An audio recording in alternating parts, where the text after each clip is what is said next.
그일라성에서 겨우 도망쳐 나온 다윗은 10광야에 있는 호레스라는 곳에 숨게 됩니다. 이 호레스라는 곳은요, 지명 이름이 아니라 히브리어로 나무 또는 숲의 지역이란 뜻으로 다윗이 인적이 드문 숲을 속으로 들어갔다는 말입니다. 그가 혼자 숲을 속에서 어떤 모습으로 있었을까 우리는 상상할 수 있습니다. 언제 잡혀 죽을지도 모르는 두려움과 공포 속에서 거친 숨을 내쉬며 정말 몸을 움츠리고 있었겠죠. 그리고 그는 계속해서 자기 자신에게 말했을 것입니다. 내 주변에는 아무도 없다. 내 부하도 친구도 나를 보호해 줄 사람은 어느 곳에도 없다. 실제로 그가 그일라성에서 자기 부하들에게 해산 명령을 내린 후에는 모두 다 뿔뿔이 흩어졌기 때문에 아무도 자기 부하들이 어디에 있는지 전혀 알 수 없는 그런 상황이었습니다. 그때 다윗이 숨어있는 그곳의 어느 한 구석에서 인기척이 났습니다. 그는 순간적으로 몸을 숨기고 조심스럽게 칼을 빼들고 그 소리가 난 곳을 주시하였습니다. 오래 지켜보았지만 아무 움직임이 없었습니다. 그래서 그는 슬금슬금 기어가서 그 소리가 난 곳을 뒤져보았습니다. 수풀을 들쳤지만 거기에는 아무도 없었습니다. 그는 한숨을 내쉬는 순간 누군가가 자기 등 뒤에 있었다는 사실을 깨달았습니다. 그가 다윗의 이름을 불렀습니다. 그는 깜짝 놀라 뒤를 돌아보았습니다. 그랬더니 거기에는 정말로 뜻밖의 인물이 서 있었습니다. 그 사람이 누군가요? 바로 요나단이었습니다. 자기의 유일한 친구이자 후원자, 믿을 수 있는 유일한 사람. 다윗은 그를 보자 온몸에 힘이 쫙 빠졌습니다. 마치 수년 동안 보지 못했던 아내를 만난 남자같이 그리움과 애틋함이 한꺼번에 몰려왔습니다. 그 둘은 서로 껴안았습니다. 다윗은 믿겨지지 않았습니다. 내 품에 안겨있는 이 사람이 요나단이라니. 그는 요나단의 채취를 맡으면서 과거 궁궐에서 경험했던 우정과 또 마지막 갈대 숲속에서 헤어지기 전에 나눴던 일들을 떠올렸습니다. 여러분, 어떻게 이렇게 갑자기 뜻밖의 장소에서 요나단을 만날 수 있었을까요? 또 그들을 만나서 무슨 대화를 나눴을까요? 성경 말씀을 보면 요나단이 다윗을 만나서 그가 하나님 안에서 힘을 얻을 수 있다고 격려해 주었다고 말하고 있습니다. 도대체 어떤 말을 했길래 다윗이 힘을 얻을 수 있었을까? 참으로 궁금합니다. 우리 15절부터 17절 말씀을 한번 읽어보도록 하겠습니다. 시작. 다윗이 십광야 호레스에 있을 때 사울이 자기 목숨을 빼앗으러 왔다는 이야기를 들었습니다. 그때 사울의 아들 요나단이 호레스로 다윗을 찾아와서 하나님 안에서 힘을 얻을 수 있도록 격려해 주었습니다. 요나단이 말했습니다. 두려워하지 말게. 내 아버지 사울은 자네에게 손도 대지 못할 걸세. 자네는 이스라엘을 다스릴 왕이 될 걸세. 나는 자네의 다음이지. 내 아버지 사울 왕도 다 알고 있는 일이네. 그 두 사람은 여호와 앞에서 언약을 맺었습니다. 그러고 나서 요나단은 집으로 돌아갔고 다윗은 호레스에 남아 있었습니다. 요나단이 다윗에게 해준 말은 특별한 것이 아니라 진실을 전해 주었다라는 겁니다. 사람들은 입 밖으로 두려워서 결코 꺼내지 않는 그런 말이지만 모든 사람들이 다 알고 있는 아주 명확한 진실입니다. 그것은 무엇이죠? 다윗, 너는 앞으로 왕이 될 거야. 내 아버지 사울이 너를 잡으려고 하지만 결코 손도 못 댈 것이고 너는 반드시 이스라엘의 왕이 될 것이다. 나는 왕이 되지 않는다. 나는 당신 다음이다. 이 사실은 모두가 다 알고 있고 사울 왕도 알고 있는 것이다. 이런 얘기를 해줍니다. 사랑하는 여러분, 우리는요 때로는 진실을 잊어버리고 거짓된 사실에 휩싸여 살아가곤 합니다. 세상은 잘못된 프레임으로 우리를 가둬놓고 거짓되고 조작된 사실에 따라서 우리가 아무 생각 없이 세상의 흐름 속에 살도록 몰아갑니다. 그럴 때 누군가가 나타나서 우리에게 정확한 사실, 잘못된 프레임을 벗어나게 할 불멸의 진리를 되새겨줄 사람이 나타나야 하는 거죠. 우리는 그런 사람을 뭐라고 합니까? 선지자라고 말하기도 하고 또는 전도자라고 말하기도 합니다. 여러분, 그들이 전하는 진리는 무엇입니까? 바로 이거죠.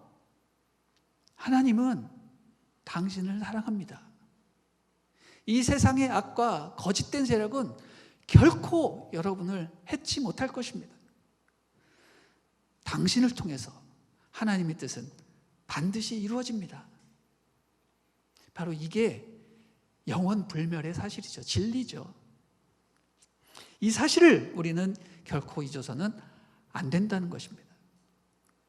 우리 하나님은요, 광명 중에 말씀하신 것을 흑암 중에서 결코 잊지 말라고 말씀하십니다.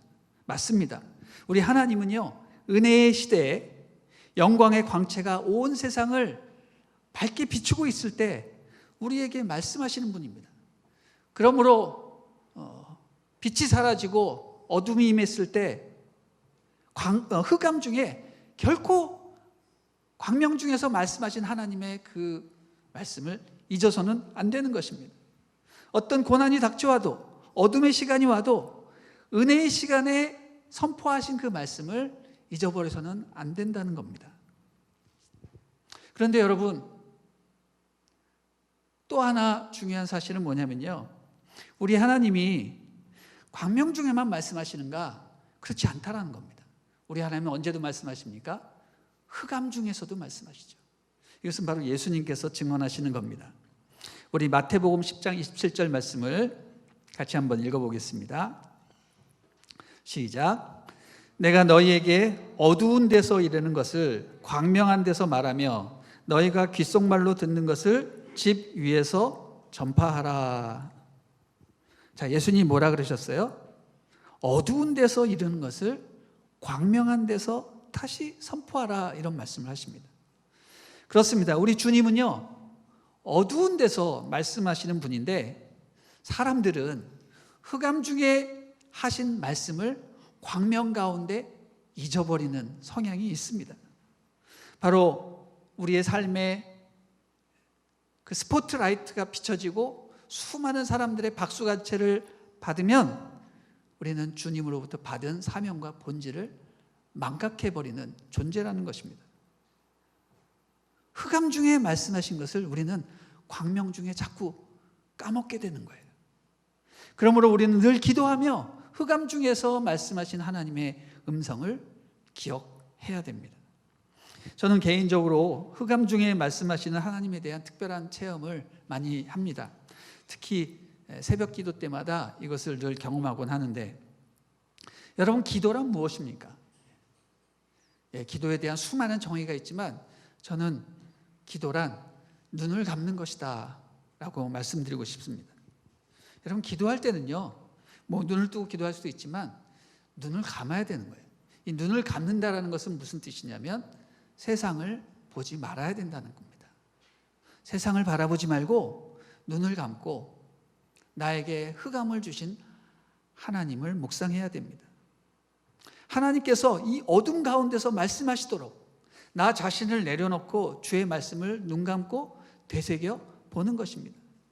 그런 어둠 속에 기도가 있어야 기도가 끝나고 눈을 떴을 때 내가 교만하지 않고 자기 자신을 신뢰하지 않고 이 대낮에 하나님의 뜻을 실현하며 살아갈 수 있는 것입니다. 여러분, 다윗은 지금 어디에 있습니까? 한마디로 다윗은 흑암 가운데, 고난 가운데 있습니다. 하나님은 요나단을 통해서 그분의 뜻을 확인해 주십니다. 뭐라고 확인해 주십니까? 다윗, 낙심하지 말아라. 너는 장차 왕이 될 사람이다. 아무 걱정하지 말아라. 나는 당신 다음이다. 황태자인 나를 의식하지 말고 하나님의 뜻에 집중해라. 당신이 왕이 될 것을 모든 사람이 다 안다. 이렇게 얘기해 주고 있습니다. 요나단은 다시 말해 하나님의 뜻을 아주 명확하게 흑암 가운데 있는 다윗에게 명확하게 주지시키고 있는 거죠. 너는 왕이 될 사람이다. 결코 잊지 말아라. 그러면서 무엇을 합니까? 언약을 맺어요. 여러분, 언약을 맺는다는 말이 약간 좀 생뚱맞지 않나요? 갑자기 요나단이 나타나서 다윗과 이렇게 교제를 한 이후에 뜬금없이 언약을 맺는단 말이에요. 이 언약이란 무엇입니까? 언약은 단순한 약속을 넘어서 피로 세운 불멸의 약속입니다. 왜 요나단이 다윗과 언약까지 맺어야 하냐면요, 다윗의 입장에서 보면 다윗이 왕이 되면 누가 어려워집니까? 다윗의 절친인 요나단이 설 자리가 없어지잖아요. 그 반역이잖아요, 어떻게 보면. 그래서 요나단은 그 사실이 다윗에게 부담이 될 수 있을 것이라고 생각해서 일부러 다윗을 찾아와서 자기는 왕이 되지 않는다라는 것을 확인시켜 준 것입니다. 확인만 한 것이 아니죠. 언약까지 맺죠. 나는 절대로 왕이 되지 않는다. 너가 왕이 되어야 한다. 이것은 단순한 확인이 아니라 하나님의 약속이다. 하나님의 명령이다.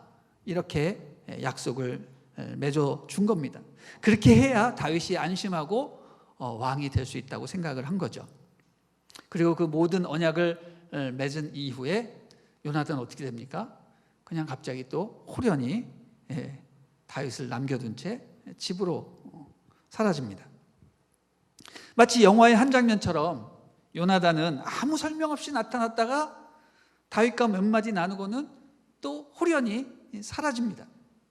꿈인가 생시인가 헷갈릴 정도로 갑작스럽게 요나단이 나타났다가 사라지지만 다윗은 그의 행보로 인해서 큰 힘과 용기를 얻고는 자신의 삶을 새롭게 살아가기 시작합니다. 비록 도망자의 신세였지만 그는 더 이상 비굴해지지 않습니다. 사울을 더 이상 두려워하지도 않습니다. 나중에 보면 오히려 당당하게 사울과 맞서 싸우며 사울에게 훈계까지 하죠. 다윗의 삶이 바뀌는 거죠. 저는 개인적으로 이렇게 갑작스럽게 나타났다가 사라지는 요나단의 모습을 보면서 참 요나단은 예수님을 생각나게 하는 사람이다 라는 생각을 하게 됩니다. 요나단은 꼭 예수님 같아요. 왜 제가 그런 생각을 하냐면요, 그 사건 이후로 다윗의 삶은 급격하게 변화되기 때문입니다. 그는 이전과 달리 한결 자신감이 생깁니다. 이제 자기의 인생은 도망자가 아니라 왕이 될 사람이구나, 이렇게 행동을 합니다. 참으로 놀라운 반전이 아닐 수가 없습니다. 성경을 봐도 그렇고 교회의 역사상 예수님께서는 다른 사람의 형태로 수없이 나타나서 그 사람의 인생을 변화시키곤 하셨습니다. 사사기 말씀을 봐도요, 사사기에 기드온이라는 사사가 등장을 하는데 이 기드온은 미디안 사람들이 이스라엘 백성을 장악하고 폭정을 행하고 있을 때 그는 무척이나 소심하고 겁이 많은 사람이었습니다. 그가 하루는 타작마당에서 농사일을 하고 있을 때 주의 사자가 나타나서 그를 하나님이 사랑하시는 큰 용사여 이렇게 부르는 것을 듣게 됩니다. 그 말에 힘을 얻고 그는 사사가 되어서 미디안 족속을 물리치는 위대한 용사로 바뀌게 되는 거죠. 그때 기드온이 만났던 그 주의 사자를 성경은 어떻게 표현을 하냐면 마치 기드온이 그냥 천사를 만난 것이 아니라 하나님을 본 것처럼 묘사를 합니다. 그럼 그때 나타난 사자가 하나님 자신이라는 소리인데 어떻게 하나님이 이 땅에 오십니까? 예수님이죠. 예수님이 주의 사자의 모습으로 나타나서 기드온에게 힘을 준 것입니다. 또 예수님은 신약에서 누구를 변화시키셨습니까? 다메섹 도상에서 예수님을 전혀 알지 못하는 사울에게 나타나서 바울로 바뀌시죠.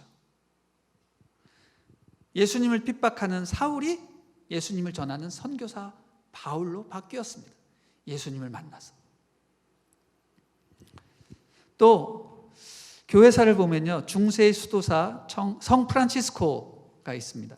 그 하루는 길을 걷고 있는데 저쪽에서 나병 환자가 자기에게 다가오는 것을 보았어요. 그는 나병 환자가 가장 싫었거든요. 냄새나고 불결하고. 그래서 애써 외면하고 지나가려고 하는데 갑자기 마음속에 음성이 들린 겁니다. 저 사람에게 키스해 주어라. 그는 그것을 하나님의 음성으로 듣고 억지로 내키지 않았지만 말씀에 순종하는 마음으로 가서 이마에 키스를 해 주었습니다.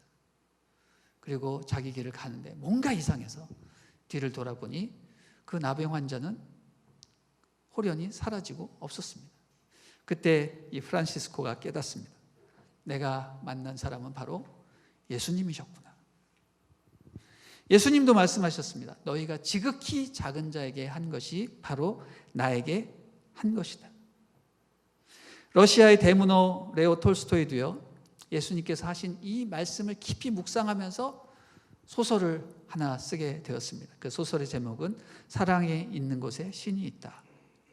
이 소설을 읽어보면요, 서로 다른 모습을 한 예수님이 여러 번 나타나셔서 그 주인공을 변화시키는 그런 장면들이 나옵니다.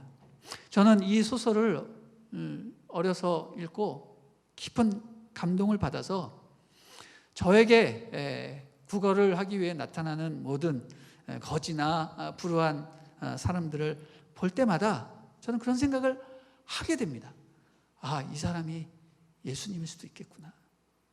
그래서 특별히 조심스럽게 대하곤 합니다. 여러분, 다윗은요, 누가 봐도 이 세상에서 가장 불쌍한 사람이었습니다.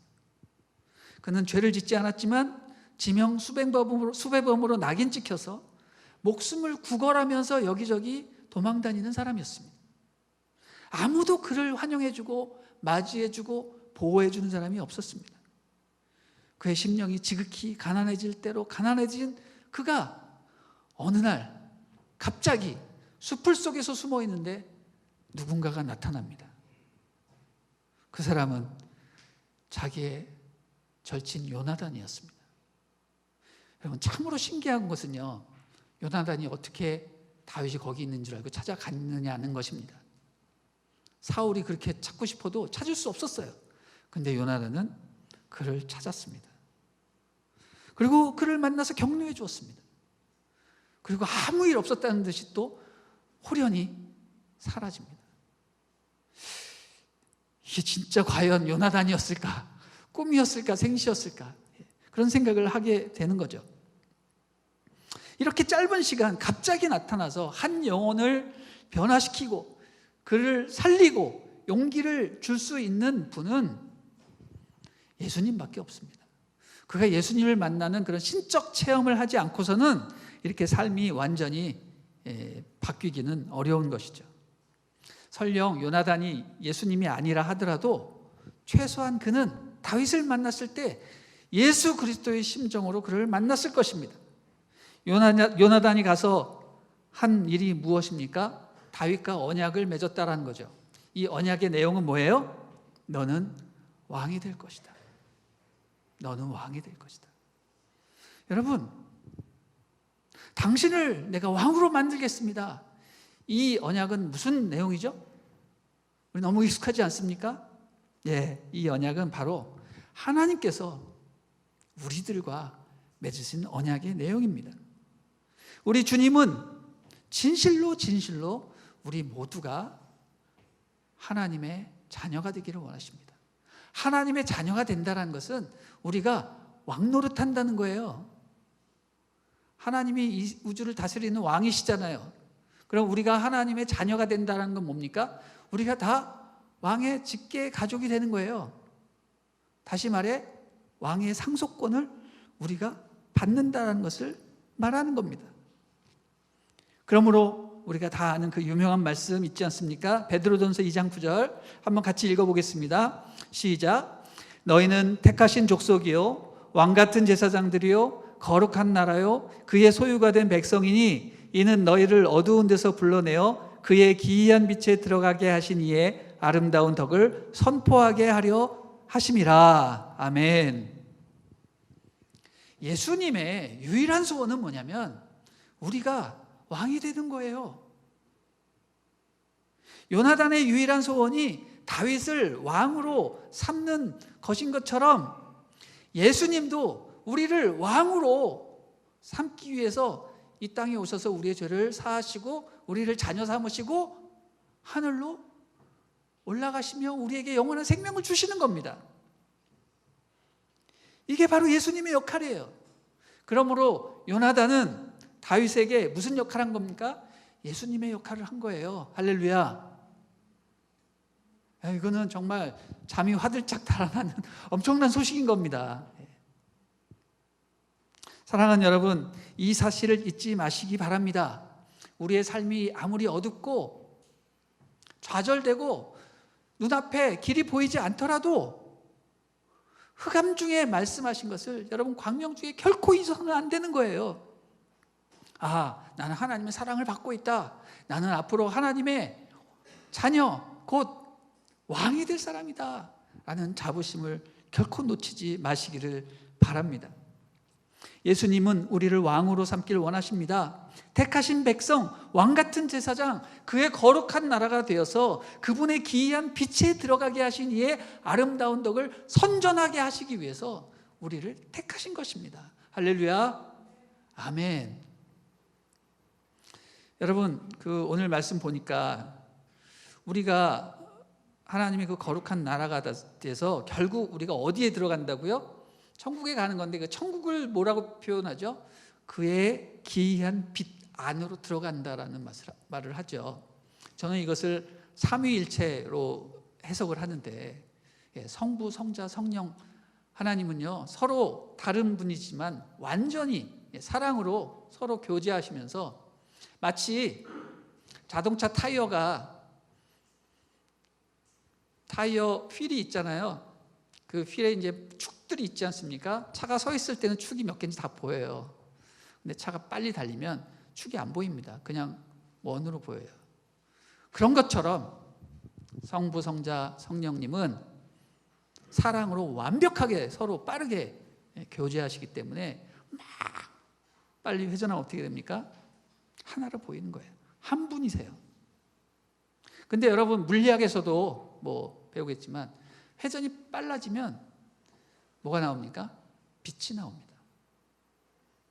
저는 그 빛을 물리학적으로 해석을 하자면 그 기이한 빛, 삼위일체 하나님이 완전히 빠르게 빛의 속도보다 더 빠르게 교제하시기 때문에 나타나는 그 거룩한 빛, 성령의 빛, 기이한 빛, 그 교제 안으로 우리가 들어가는 거죠. 저는 그게 천국이라고 생각합니다. 천국은 기가 막힌 빌딩에 금과 은과 보석이 깔린 그곳에서 정말 희희락락하면서 살아가는 휴양지의 그런 게 아니라 천국은 장소라는 개념보다 관계로 들어가요. 관계로 이해해야 돼요. 우리가 하나님과의 그 깊은 그 기이한 빛을 안으로 들어가는 거예요. 이 얼마나 아름다운 덕입니까? 이것을 선포하게 하기 위해서 여러분을 택하시고 여러분을 이 땅의 왕으로 삼으시는 겁니다. 할렐루야. 아멘. 이 영원 불멸의 약속을 받은 다윗은 큰 힘을 얻고 이제 나는 도망자가 아니라 왕이 되는 사람이구나, 이런 강력한 신념으로 도망자의 삶을 끝까지 성실하게 완주하게 되는 것을 보게 됩니다. 우리 다 같이 시편 54편을 한번 읽어주세요. 시편 54편. 자, 표제부터 한번 읽어보겠습니다. 시작. 시편 54편. 다윗의 맞쓰길. 10사람이 사울에게 이르러 말하기를 다윗이 우리가 있는 곳에 숨지 아니하였는가 하던 때에. 읽어보겠습니다. 하나님이여 주의 이름으로 나를 구원하시고 주의 힘으로 나를 변호하소서. 하나님이여 내 기도를 들으시며 내 입의 말에 귀를 기울이소서. 낯선 자들이 일어나 나를 치고 포악한 자들이 나의 생명을 수색하며 하나님을 자기 앞에 두지 아니하였음이니이다. 하나님은 나를 돕는 이시며 주께서는 내 생명을 붙들어 주시는 이시니이다. 주께서는 내 원수에게 악으로 갚으시리니 주의 성실하심으로 그들을 멸하소서. 내가 낙헌제로 주께 제사하리이다. 여호와여 주의 이름에 감사하오리니 주의 이름이 선하심이니이다. 참으로 주께서는 모든 환난에서 나를 건지시고 내 원수가 보응받는 것을 내 눈이 똑똑히 보게 하셨나이다. 아멘. 자, 우리가 읽은 이 시편 54편은요, 분명히 표지에 뭐라고 기록되어 있냐면 다윗이 숲풀 속에 숨어 있을 때 지은 시라고 기록되어 있습니다. 당연히 이 시는 어떤 느낌입니까? 불안하고 공포에 가득 차서 하나님께 도움을 살려달라고 외치는 그런 시겠죠. 그래서 초반부에 보면은 비통함으로 말문을 엽니다. 하나님이여 나를 도와주십시오. 뭐 이렇게 간절하게 간구하는 것에서 시작하지만 점점 시를 읽으면서 분위기가 뭘로 전환됩니까? 찬양과 감사의 시로 변화되는 것을 보게 됩니다. 놀랍도록 긍정적이고 하나님께 감사와 찬양하는 것으로 바뀌니까 우리가 이게 과연 그때 지은 시 맞나? 라고 생각할 될 정도로 의아하게 되는 거죠.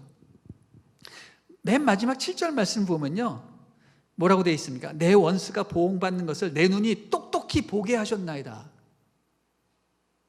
마치 미래를 내다보고 있는 사람처럼 얘기를 합니다. 여러분, 아직 사울이 죽었습니까? 사울이 아직도 시퍼렇게 살아있는데 그의 처지는 나아진 게 전혀 없는데 마치 고난이 끝난 것처럼 원수가 다 멸망한 것처럼 얘기를 하고 있습니다. 무슨 얘기죠? 자기가 받은 확신이 너무 강력하기 때문에 이미 미래를 보는 겁니다. 미래를 확신하는 겁니다. 다윗은 이 시를 통해서 이렇게 말하는 것처럼 들립니다. 그래, 내가 받고 있는 이 고난은 끝이 난 거야. 나를 핍박하는 저 사람은 곧 없어질 거야. 고난은 곧 끝난다. 언제 끝나는가? 내가 변화되고 하나님이 기대 수준에 내가 도달하면 그 고난은 끝나는 거야. 그는 벌써 인생을 달관합니다. 그 고난을 이미 극복을 했습니다. 그건 정말 변화된 심령이 되어버린 거죠. 사랑하는 우리 다윗 공동체 여러분, 우리의 고난은요 결코 계속되지 않습니다. 반드시 끝이 있습니다. 여러분이 빨리 내려놓고 여러분의 고집을 빨리 포기해야 그 고난의 끝이 오는 겁니다. 하나님 앞에서 여러분 고집 부리지 마시고요, 속히 내려놓으세요. 여러분이 뭘 내려놓아야 할지는 여러분이 너무 잘 알잖아요. 그거 빨리 내려놓으셔야 돼요. 그러면 고난이 끝이 나고 하나님의 뜻이 여러분의 순종을 통해서 이루어지는 것입니다. 할렐루야. 우리 19절부터 28절 읽어보겠습니다. 시작. 10사람들이 기브아에 있는 사울에게로 올라와 말했습니다. 다윗이 우리가 있는 여시몬 남쪽 하길라 언덕의 호레스 요새에 숨어 있는 것이 분명합니다.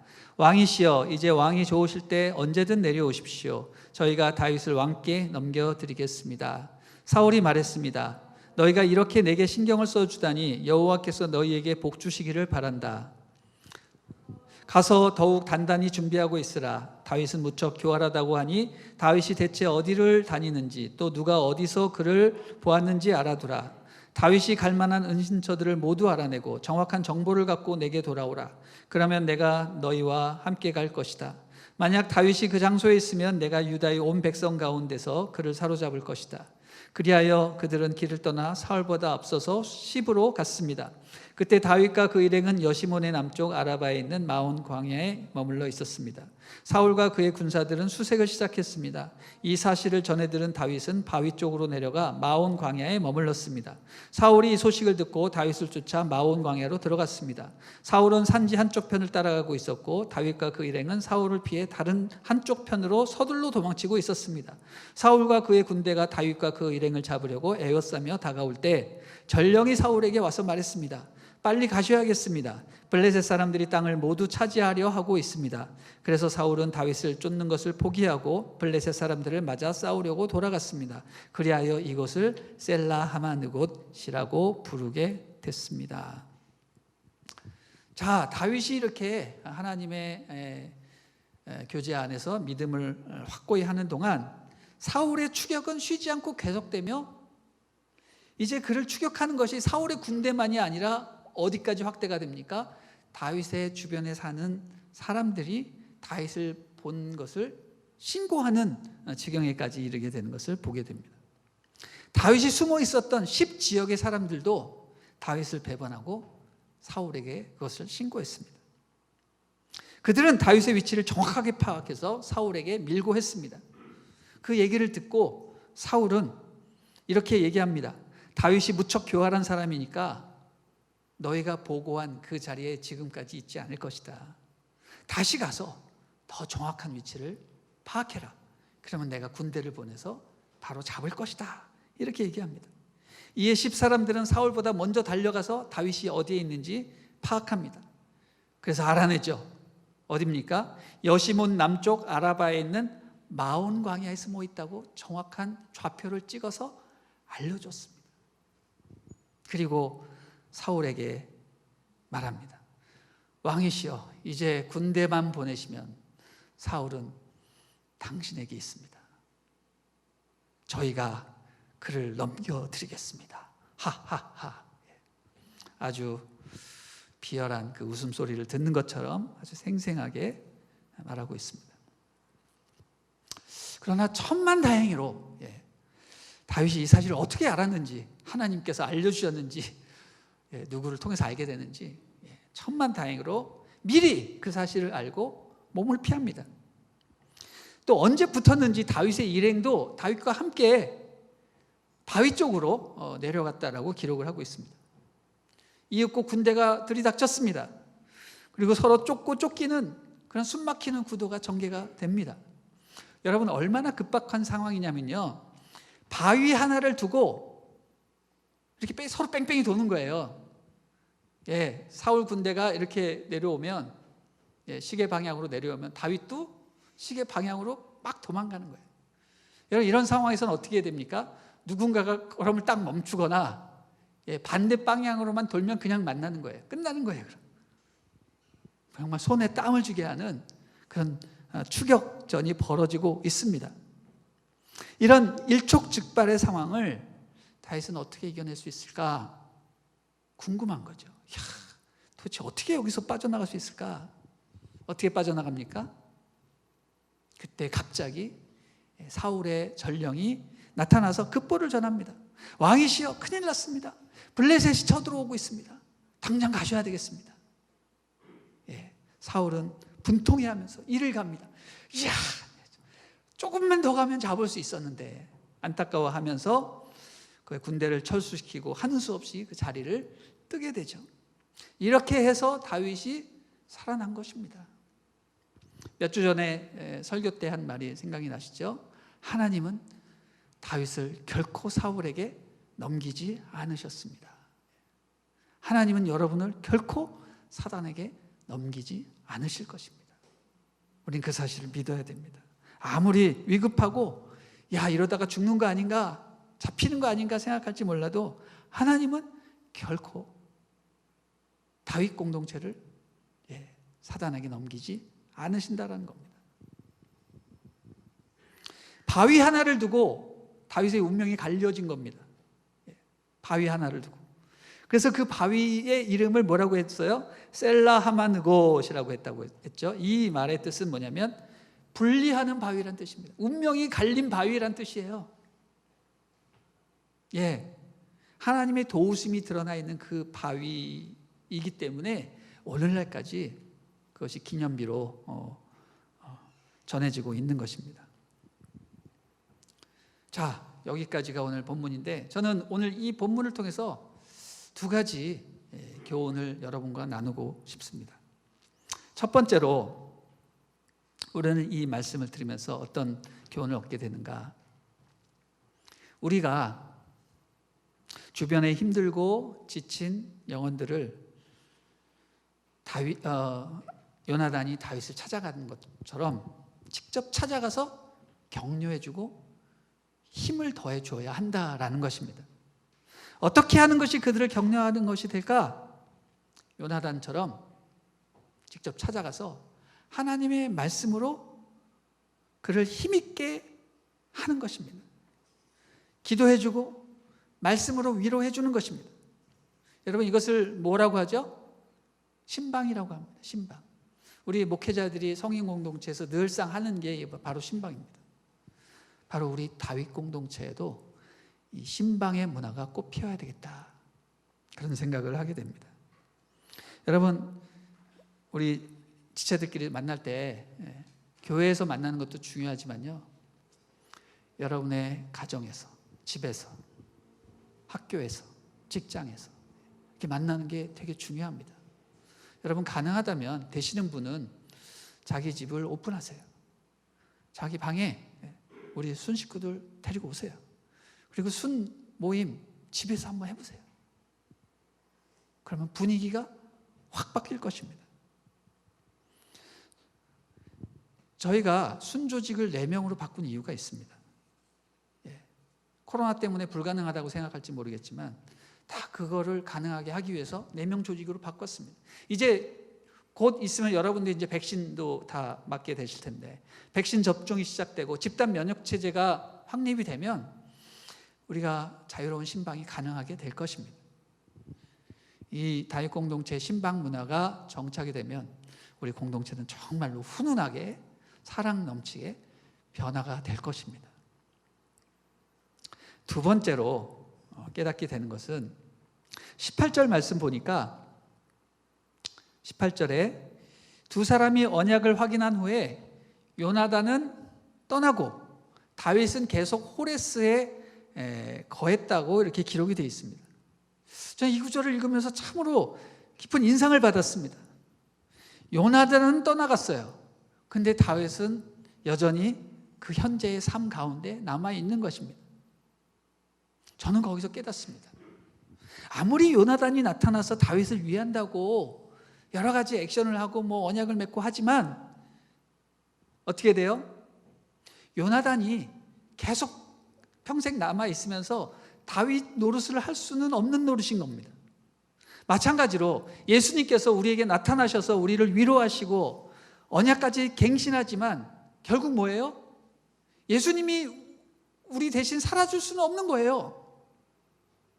예수님이 우리에게 힘을 주시지만 우리는 여전히 이 변하지 않는 이 현실 속에 남아서 삶을 영위해 가야 하는 것입니다. 예수님은요, 우리가 잘 살도록 도와주시는 분이지 결코 우리 삶을 대신해 주면서 살아주시는 분은 아닙니다.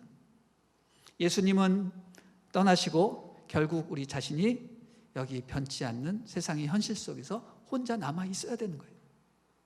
그렇다고 우리가 버려진 존재입니까? 그건 아니죠. 다윗이 요나단과 함께 광야를 떠나지 못하는 이유는 뭡니까? 다윗이 광야에서 아직 해야 할 일이 남아있기 때문입니다. 그는 왕의 수업을 받아야 했고, 그러므로 마땅히 광야 생활에서 수행해야 할 일들이 아직 여전히 남아있는 것입니다. 그것을 마쳐야 비로소 그는 왕이 될 수 있는 것입니다. 여러분, 우리가 맞닥뜨린 이 현실이라는 것은 다윗이 이겨내야 할 광야와도 같은 것입니다. 이 광야 생활은 우리가 통과해야 되는 겁니다. 그런데 이 생활은 녹록지 않습니다. 때로는 넘어지기도 하고 다치기도 하고 실족하기도 합니다. 그러나 그때마다 요나단처럼 예수님이 나타나셔서 우리에게 힘과 능력을 주시죠. 그리고 때로는 기적도 일어나서 그 모든 일들을 능히 이겨내기도 합니다. 그럼에도 불구하고 우리가 이 인생을 떠나지는 않게 하신다는 거죠. 왜? 그 훈련을 다 마쳐야 영광의 상급이 있기 때문입니다. 사랑하는 여러분, 광야 같은 삶을 끝까지 이겨내시기를 주님의 이름으로 축원합니다. 우리의 훈련 과정은 다 마쳐야 됩니다. 물론 중간에 힘들고 어렵고 다윗처럼 사울에게 쫓기는 공포의 나날들이 있을 수도 있죠. 그러나 그때마다 예수님께서 나타나셔서 우리에게 힘과 능력을 주실 것입니다. 우리는 그 격려로 인해서 다시 일어나서 삶을 살아가는 것이죠. 마지막 과정을 향해서 우리가 끝까지 전진하여 결국은 광야 수업을 졸업하는 그 영광스러운 날이 오게 될 것입니다. 저는 여러분이 이 청년기라는 이 광야 생활을 잘 졸업해서 하나님께 정말 영광스러운 졸업장을 수여받는 그런 날이 오기를 기도합니다. 하나님이 준비하신 영광스러운 상급이란 무엇입니까? 여러분이 하나님의 뜻을 이루는 거예요. 그리고 하나님께 영광을 돌려드리는 겁니다. 그러니 우리 다윗 공동체 여러분, 내가 살고 있는 이 청년의 시기가 바로 훈련의 시기라는 사실을 잊지 않았으면 좋겠습니다. 이 시기를 거치지 않고 훌륭한 사람이 될 수 있다는 생각은 정말 자기 기만이요, 어떻게 보면 힘들지 않고 정말 남의 식탁에 숟가락 하나 얹어서 배불리 먹겠다고 하는 그런 심보나 다름이 없는 것입니다. 자격 없는 자가 리더가 되거나 훈련받지 않은 지휘관이 누군가를 훈련시킬 때 비극은 반드시 일어나게 되어 있습니다. 다윗은요, 사울이 죽을 때까지 훈련을 받아야 했습니다. 그는 훈련 기간을 단축시킬 수 있는 여러 번의 기회를 맞이했습니다. 다음 시간에 듣겠지만, 그러나 다윗은 그것을 선택하지 않았습니다. 하나님이 사울을 정리하실 때까지 그는 기다렸습니다. 그것을 묵묵히 견뎌냈습니다. 그래서 결국 그는 훈련을 마치고 왕이 되는 영광스러운 축복을 받았죠. 여러분, 훈련이라는 것을 생각해 볼 때 훈련의 특징이 있는데 그게 뭔지 아시나요? 훈련은 죽도록 힘들지만 결코 죽지는 않습니다. 그 사람이 죽으면 그건 훈련이 아니죠. 훈련은 죽도록 힘들지만 결코 죽지 않는 것이 훈련이다. 하나님은 여러분을 결코 죽이지 않으십니다. 왜냐하면 훈련의 목적은 사람을 강하게 만드는 것이지 사람을 죽음에 이르게 하는 것이 아니기 때문입니다. 그러므로 여러분 훈련을 받고 있을 때 결코 내가 죽을까 염려하지 마십시오. 그리고 도망가거나 피하지 마십시오. 견뎌내야 됩니다. 너무 힘들다. 그럼 하나님께 두 손 들고 주님 저 못합니다. 이렇게 하세요. 그럼 하나님이 여러분 빼주십니다. 훈련을 시키는 교관을 신뢰하면 되는 겁니다. 두 번째, 훈련에는 끝이 있습니다. 그리고 그 끝은 무엇입니까? 영광입니다. 군대도 끝이 있지 않습니까? 제대란 그런 아름다운 영광스러운 그런 시간이 있는 것처럼 우리 인생의 훈련에 끝이 있다는 거죠. 훈련을 끝낸 자가 비로소 지도자가 되고 리더가 되고 많은 사람들을 이끌 수 있는 왕이 되는 겁니다. 하나님의 유일한 소원은 여러분이 왕이 되는 겁니다. 그래서 여러분을 훈련시키는 거죠. 이 청년 기간이 바로 훈련의 과정이라고 생각하시면 됩니다. 우리 다윗 공동체는 모두가 다 훈련 중에 있습니다. 훈련은 고되고 힘든 것이죠. 그러므로 우리 가운데 낙심하는 자, 지치고 피곤한 사람, 아무도 도와주는 사람이 없어서 외롭고 거친 숨을 내쉬며 움츠려 있는 그런 사람들이 있습니다. 그런 사람들에게 우리는 서로 다가가서 힘을 주고 격려하고 도와줘야 됩니다. 여러분, 나도 힘들지만 다른 사람은 나보다 더 힘들다고 생각하셔야 됩니다. 그렇게 될 때 위로와 격려가 있을 수 있는 거죠.